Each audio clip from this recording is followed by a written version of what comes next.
C'est un peu le problème des fonds d'investissement, c'est qu'il y a un effet un peu moutonnier, personne ne veut passer à côté du bon deal.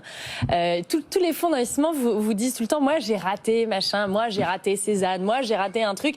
Et donc en fait après, quand il y a un deal, et Pigment est une très belle boîte, très beau succès, vraiment il y a des débats. Combien de chiffre d'affaires? Je ne sais pas, c'est pas ma boîte. Nous non plus, on ne sait pas, il n'a pas communiqué.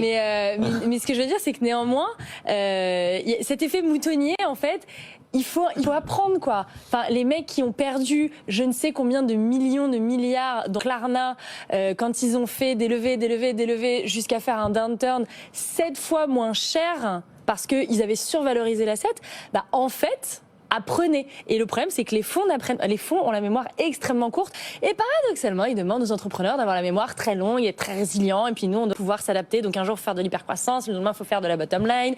Et puis après, il faut refaire de l'hypercroissance. Et puis en fait, non, mais il faut arrêter de lever des fonds. Non, mais faut... Il y a 1 an et demi, on parlait que du Web 3. Là, c'est l'intelligence artificielle. Alors, je vais pas rentrer dans le débat combien de temps ça pourrait bien marcher quand même. Mais je sais, tu diras tout le temps l'IA, c'est l'avenir. Tu protèges l'IA. C'est un paratonnerre défenseur de l'IA. Mais à la fin, il y a un effet de mode. Il faut être réaliste et il faut aussi penser les pépites entre guillemets de demain, les licornes de demain. Elles ont commencé avec des petits tickets et donc il faut ne pas oublier, se dire c'est ces boîtes en amorçage qu'il faut aider, quoi.